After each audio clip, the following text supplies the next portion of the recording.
Slap challenge. Saka loving ro sắp rồi. Bên cứ chút đợt đi. Ok, bo kalu hay ma tụ mà sẽ Vena. Hey veng vero le. Dân khát. Hey chel vero le.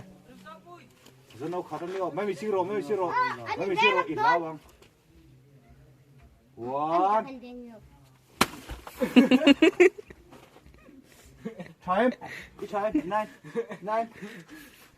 Cái đâu?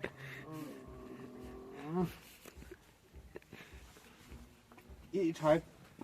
Bên rồi mà. Đi mà về không? Nếu chút chung khăn thì chỉ là chẳng có rồi. Đến tổ. Hey, bên xuống. Ôi, bên cột nó mới đâu. Bên khăn bên xuống cái bôi bên cái bên đâu khó.